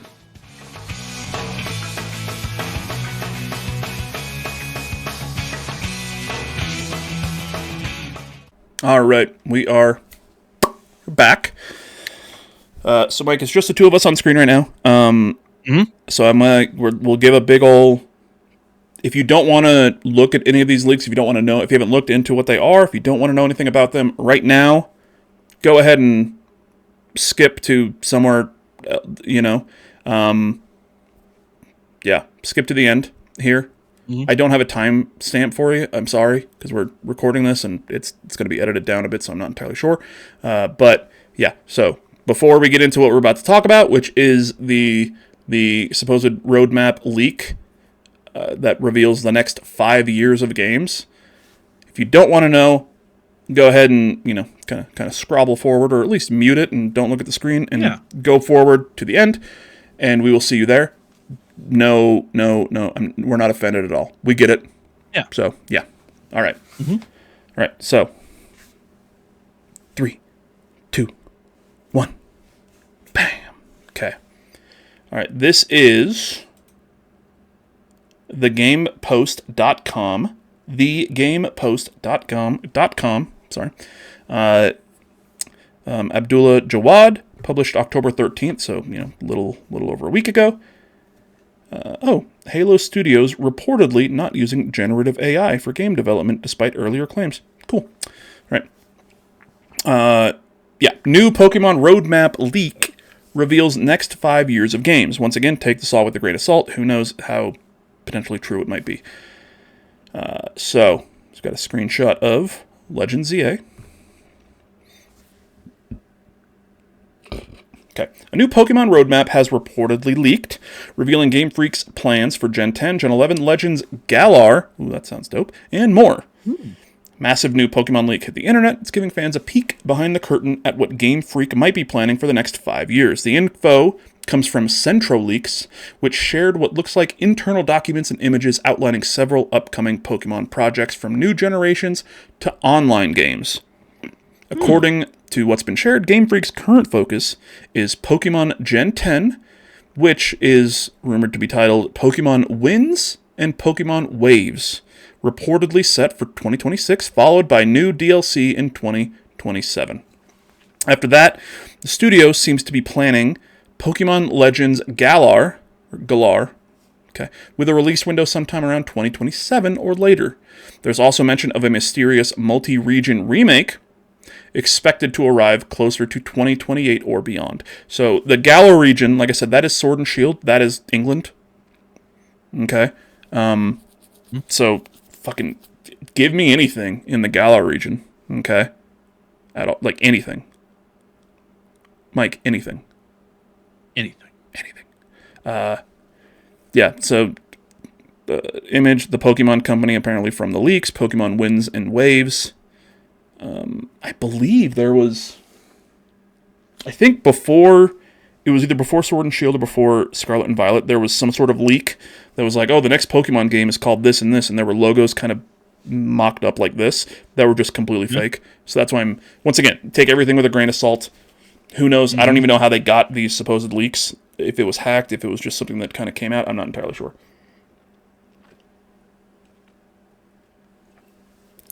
So check out the full leaked Pokemon roadmap featuring all the upcoming games below. Pokemon Winds and Pokemon Waves, which is Gen 10. Pokemon Winds and Waves DLC 2027. Pokemon Legends Galar 2027 or beyond. Pokemon Multi-Region Remake, codename Seed 2028 or beyond. And then Pokemon Generation 11 2030. So, let's see here. When did Scarlet and Violet come out? Mike, do you know off the top of your head? No? Okay, that's fair. Okay, if you just type Scarlet into Wikipedia, it pulls up Scarlett Johansson, which, it makes sense, but... Who would have thought? Yeah. 2022, Scarlet and Violet. Okay? So, if you think Scarlet and Violet, that's Gen 9, came out in 2022. Gen 10 comes out 2026. 2030 is not outside of the realm of possibility for Generation 11. Right? And then, you've got the DLC in 2027. Pokemon Legends Galar 2027 or beyond, which, like I said, I fucking love the Galar region. Oh, go ahead. Yeah. I was going to say, I'd probably definitely put my money on the beyond part there. Yeah. Yeah. But I love the Galar region, and I am, like I just said, I'm loving the Legends series so far. Arceus, incredible. ZA, so far, incredible. It's like I said, this could very well be, as much as is going to be kind of inside soccer here instead of inside baseball, as much as we give shit to MLS Next Pro, okay, and the fact that they are like, hey, we're a testing ground for these new ideas. Hey, if you end in a draw, there's going to be PKs. And whoever wins the PK shootout gets an extra point. Instead of 1 point to each, there's 1, and then there's 2. If you win, there's 3. And kind of all these other proposed changes that FIFA's like, we have to test them somewhere. We're not just going to throw everything out. So send them to America. I mean, to be fair, I think that whole rule, that's also in some, lower division shit. Probably not in England, but in fucking Brazil or something. I really hope we're not the only ones. No. But it's like as much as we give shit to, oh my god, this doesn't feel normal because we're doing things that aren't normal, that we're not used to, that are new. Not everything is a great idea, but if you have a competent testing ground, it makes this better. And I think Pokemon Legends could be, this is going to sound like a bad thing, and it's probably a bad example, but Pokemon Legends could be the MLS Next Pro of the Pokemon series. I feel there's a better thing we could... but I like where I'm picking up what you're putting down. Picking up what I'm putting down, but it's like Legends can be the quote-unquote mainline series with new ideas and different things that they're not entirely sure are going to work. And then, if things work, cool. Generation 11 will have this. You know what I mean? If ZA had voice acting and people were like, holy shit, that is great, but maybe this and this and this and this could be better, then Generation 10 would have voice acting, and then this and this and this and this would be better. Yeah. Makes sense. MLS Next Pro to MLS. Not the best example. If you have a better one, hit us in the comments down below. We're Real Salt Lake, Real Monarchs, Vamos Monarchs. Wish they were still in championship, but USL. But whatever, it's fuck it. Fine. So a Legends game, and especially in the Galar region. Please. That'll be a fun one. Okay, you went blurry for just a second. I think it was just... Yeah, you're good now. Yay! Multi-region remake? Not entirely AKA sure. Project Seed. Yeah? That is an interesting name. So, for remake, the last remake that we got was Brilliant Diamond Shining Pearl. So, Diamond Pearl, which was the 2DS series. Sounds think. about right. I don't know why I'm getting a bunch of friend requests in Discord right now. Because the people love you. Random people. Pokemon Diamond. Shine bright like a diamond. Sorry, Nintendo DS, not 2DS. Just the DS. Technically 2DS because it was only 2D, but then they made it 2DS. Alright, so Pokemon Diamond and Pearl for the DS, they were remade as Brilliant Diamond and Shining Pearl. A prequel, Pokémon Legends Arceus, was released on the Switch in 2022. What world, or what region is this in? Where is Lumiose City in?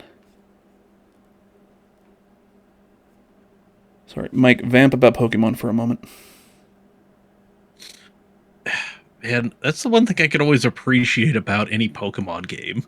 It's just one of those, just like, this is what it is. So, y'all have fun taking pictures of Pokemon, being in the kitchen with Pokemon, wandering around a world existing with a little Pokemon buddy. Like, it's all very straightforward. And the fact that it has been going on for 30 years, Mm-hmm. and it really hasn't changed too terribly much, as far as like the core concept and how that shit goes, it's kind of mind-boggling. It's, very impressive. Yeah. At least, in my mind. Yeah. Okay, Because, so... you look at other pieces of media that have continuously come out with that kind of, like, longevity. It's like, God, yeah, like, The Simpsons, it's like a couple of shows. And then Pokemon. Simpsons. Yeah. SNL. Yep. Which was already 20 years at that point. Yeah, because they just, yeah. So it's just, yeah, man, like, it's kind of crazy. That's actually, you know what? That's... So, 30 years for Pokemon, okay, in 2026. Can you think of any other game series that has been around and had that longevity that isn't a Nintendo thing? Because, like, obviously, Mario and Yeah. Metroid had long break and everything, but, like, that isn't a Nintendo franchise, like... Yeah, I mean, and has like, stayed relevant. Like, Pac-Man comes and goes. Pac-Man's been around for... Yeah. But it's always just, like, it feels like with Pac-Man, they're just shitting out a game every so often to keep the trademark going. Yeah. But, like, man, yeah, I mean, the Final Fantasy series. Yeah, okay, there's one, yeah. There's that. I'm going to exclude, like, the yearly sporting franchises. Yeah. Because you've had sports games forever. You've had wrestling games forever. Yeah, exactly. There's probably something that we're both, like, if you think of, like, older games like fucking Bomberman, but then they had Act Zero or Bomberman 64 apparently wasn't too bad. Yeah. But Act Zero was not good. But yeah, like, hey, man. 30 years And it's not Yeah. even their oldest franchise for Nintendo. It's crazy. Yeah, man. Yeah, like Call of Duty popped into my head because I'm like, was that like roughly the same time? Like, not really. I think Was that was the first one was PS2 era, right? Yeah, the first Call of Duty was October 29, 2003. Yeah. So yeah, that's like late PS2. Like Sonic, I guess. Yeah. Yeah, it's not like technically. I mean, Wait, especially in the last fucking almost 30 years now, a lot more misses than hits. Yeah. Yeah. No, it's weird. Okay, so sorry. Oh.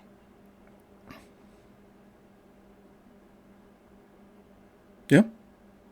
I think. Hold on. I may have misspoke about the. I think, man,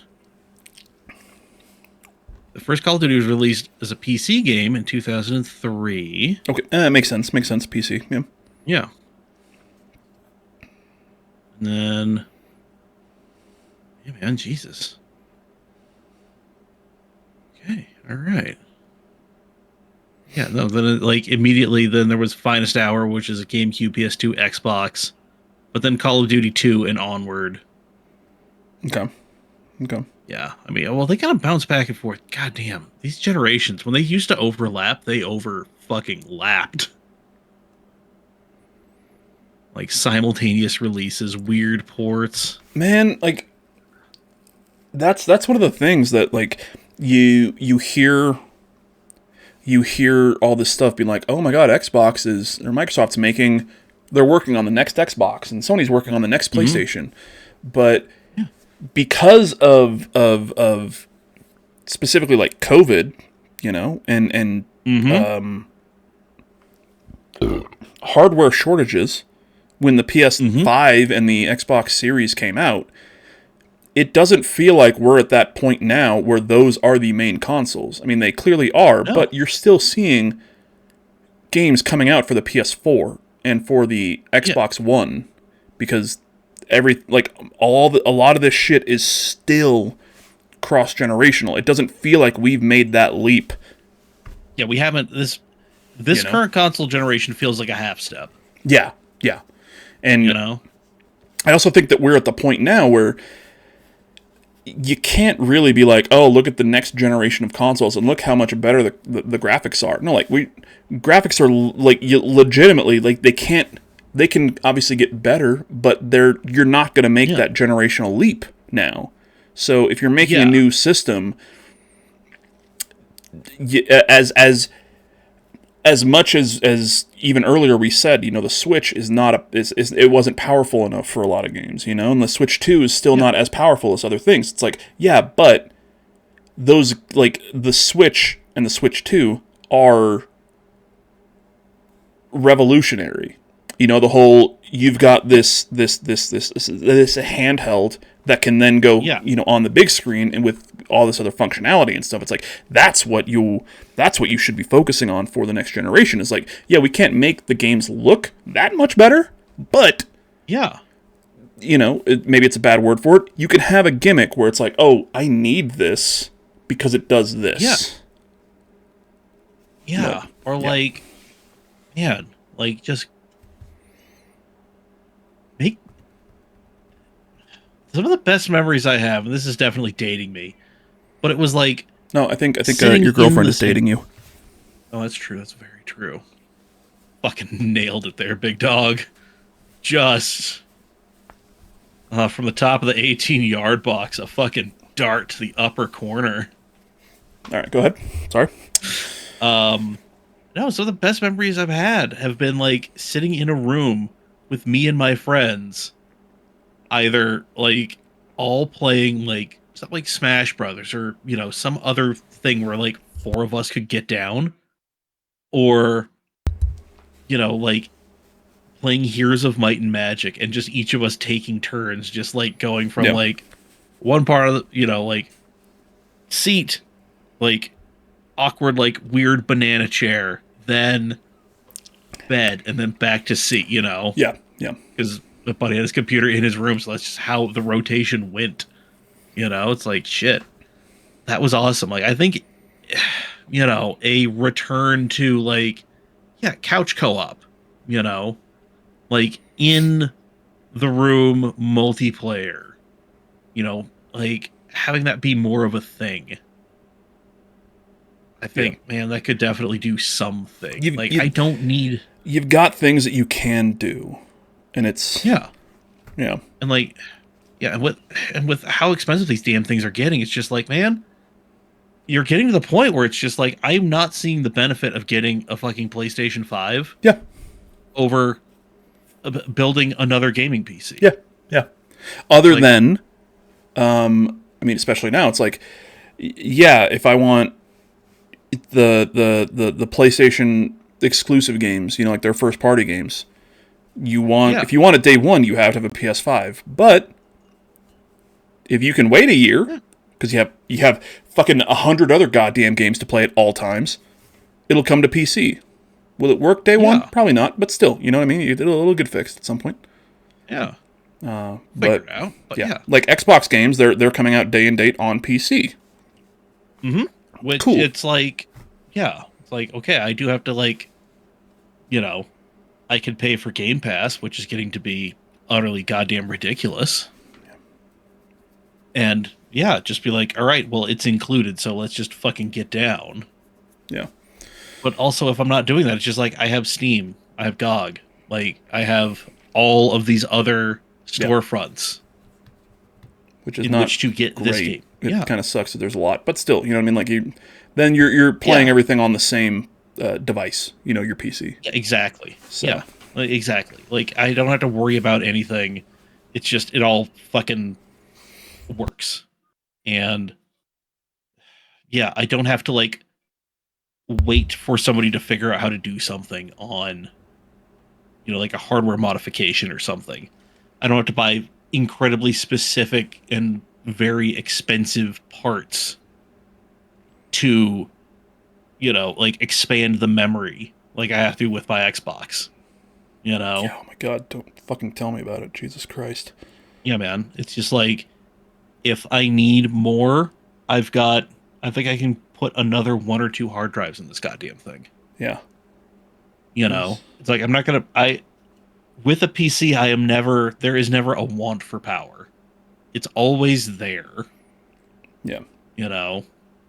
And yeah, with how expensive, like, these fucking consoles are, it's like, shit, man. Like, let's just see what Marketplace has. Let's see what KSL has as far as used parts go. Yeah. I'll slap something together there, you know? Yeah, I mean, that's pretty much what I did with this PC. Half of the shit was on Facebook Marketplace. Yeah. You know?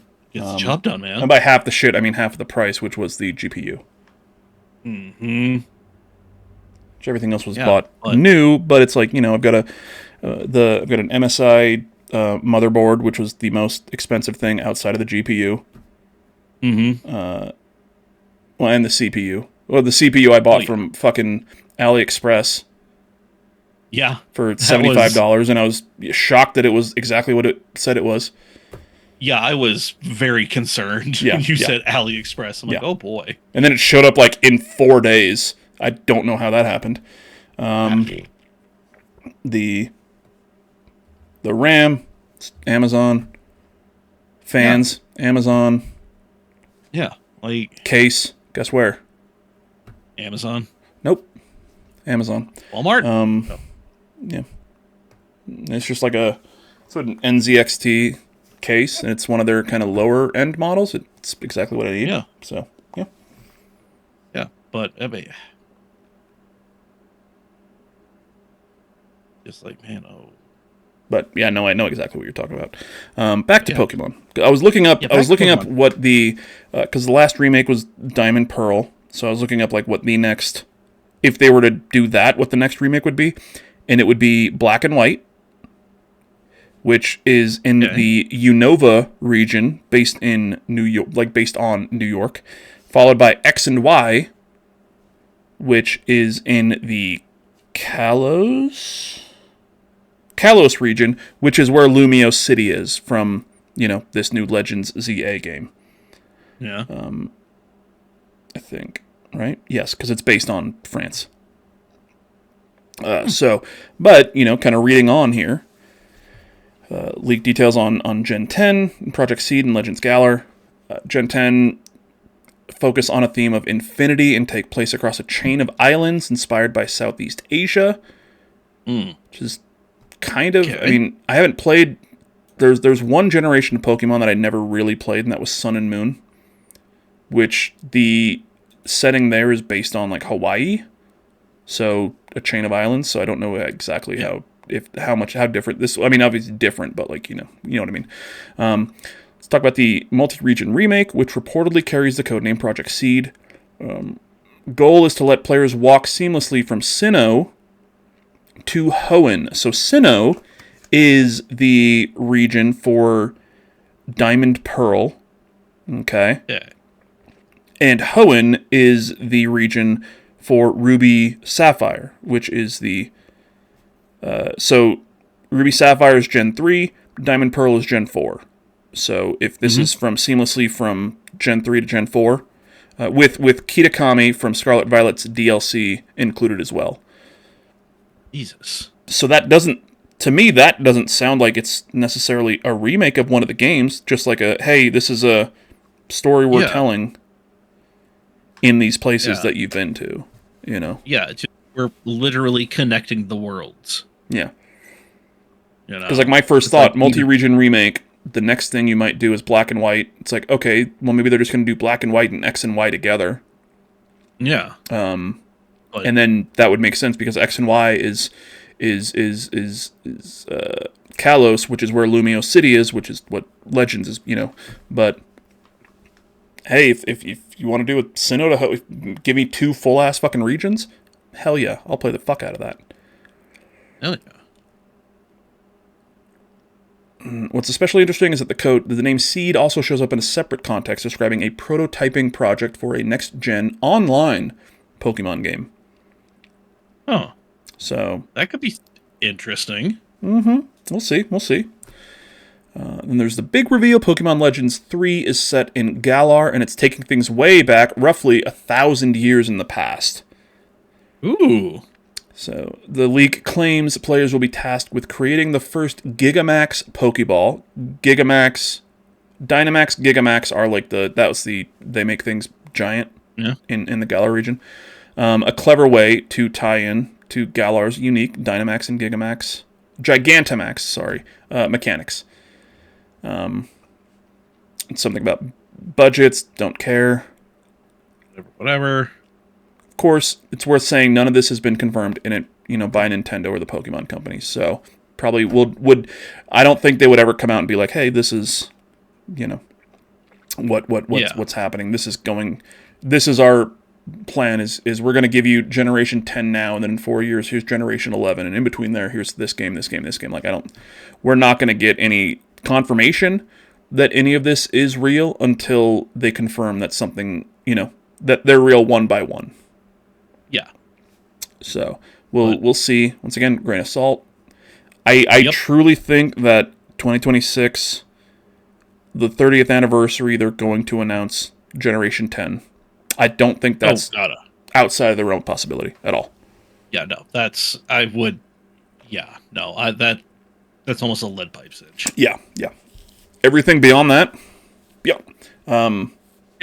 would be great. I would love Legends Galar. 1,000 years in the past, more like Arceus. Fuck yes. Sure. Yeah. So, all right. Oh yeah. That's a lot of Pokemon. Mike. Yes. Yo. Switch back to just the two of us. Do you have any final thoughts about Pokemon Legends or just Pokemon series in general? I mean, again, it's one of those if you're of a certain age, like, this is, like, not necessarily just a thing you remember. Like, you have fond memories of this damn thing. Yeah. So this is, like, not ingrained in you, but, like, geez, this is something you will always kind of go check out, stick your head in, see what's going on. So that is something that we kind of touched on it, but it's like that kind of longevity and quality is really utterly ridiculous. Yeah. And not even just, like we said, Sonic has longevity, but you gonna say quality? Yeah. Because boy, there were some serious eggs being laid. Yeah. So we are. I'm looking at it now here, because there's one other thing that is shocking that Nintendo hasn't done yet, because it would just make a shitload of money. How have we gone this long without them reissuing the original games in like some sort of collection? Right. Like you don't. Right. All you have to do is make them playable. Make the control scheme work on the Switch controller. Which not hard. Mm-mm.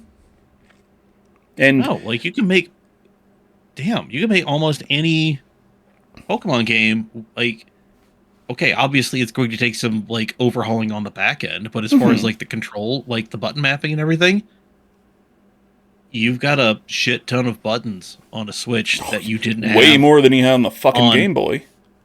Yeah, like. Yeah, I mean, like, Jesus Christ. Like, pretty much any console that had a Pokemon game. Congratulations. You could throw it on the Switch. Yeah. Like, just imagine you do a collection. How great would this be? How much would it fucking sell? Like, insane. You could sell this for a premium price, and they would. It's Nintendo. But you make a collection of red and green, blue. Okay, because red and green were in Japan, blue in America, we got blue. Red, green, blue, yellow, Gen 1. Gold, silver, and crystal, Gen 2. And then ruby, sapphire, and emerald, Gen 3. That's 3 generations, but that is 10 games. You easily put that in a thing, be like, hey, this is $60, $70 for this collection. Mm-hmm. And, people are going to be like, oh my god, that's so expensive because they're so old. But it's like, you're going to buy it. You're going to buy it, but it's like, that's, at the minimum, that is 3 full-ass Pokemon games. Because, some people like, I'm just going to do yellow and then crystal and then blah, blah, blah, But, yeah, you could very easily fit 10 fucking Game Boy or Game Boy Advance games on a cartridge for the Switch. And then that's, you go into a menu and it's like, okay, cool, I'm on Gen 1, I'm going to play red. That's where this save file is. And then in blue, I've got a different one. But then in yellow, I've got a different one. Green, you put those 3 generations into a thing, easily sell it. And then you do, because I just want to make sure that I'm, on the right thing here. And then, Diamond and Pearl, Platinum, Black and White, and Black and White 2. Because they had, instead of being like a, gray, it was black 2 and white 2. Yeah, I mean, that's 1, 2, 3, 4, 5, 6, 7. That's 7 games right there as well. Those are all the DS. That's 4 and 5. Damn. And then the 3DS had X and Y, and then Sun and Moon, and Ultra Sun, and Ultra Moon. And you could... Man, You could do 3 collections right there, Gens 1, 2, 3, Gens 4, 5, Gens 6, 7, as 3 separate collections. Oh, yeah, like literally just like the Game Boy collections. Yeah, the DS Game Boy DS, everything from before, and sell them for, sell them at a premium price. Mm-hmm. You don't even have to add fucking bells and whistles and shit. It's just like, okay, yeah, these are the original games. I mean, I think some of them had like online battle towers that either you have to set up again or you have to make very clear these are not in the game, or make it so they're not online. But like you could very easily set up some sort of online functionality as well. You've got that hardware, you've got that infrastructure. You could easily do it and just yeah. Yep.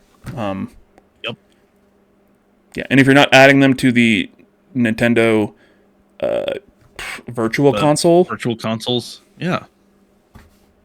It makes sense because you probably want to sell them at a premium, and you can. Yeah, I was about to say, like, man, Super Mario RPG. They remade that thing. They repackaged that shit, sold it. I bought it. And I am thinking I was going to be able to get it on the virtual console. Fuck me. Nope. I bought that remake. That was fun. That was the first time playing it. I had a good time with it. So love Super Mario RPG. Yeah. Anyway, but yeah, that is sorry that I just had that idea because we're talking about Pokemon, and I'm still surprised they haven't done that yet. Mike, what are you doing? Yeah, we're doing Monday. More Cyberpunk. Okay. More messing around, more having fun.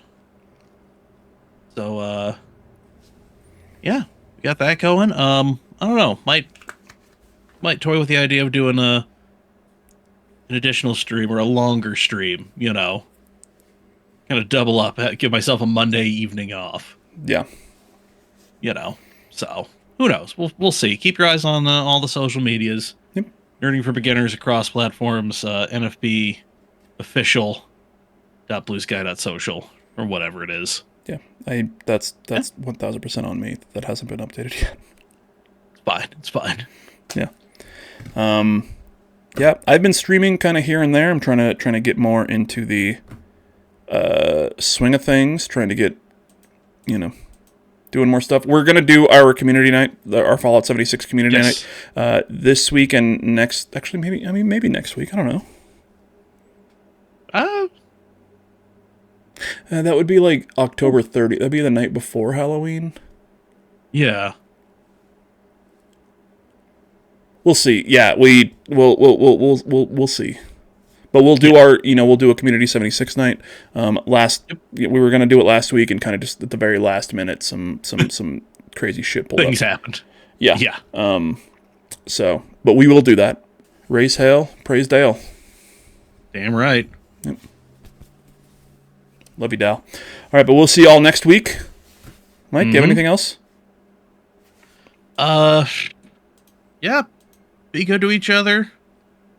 Don't argue with anybody on the internet because most Americans can't read past a 6th grade level, so that person you're trying to pick a fight with probably is not going to get anything that you're saying to them. Or they're just a bot anyway, and they're not a person. Yeah, exactly. So save your energy. But yeah. All right. We will see you guys next week. Till then. Auf Wiedersehen. Tschüss.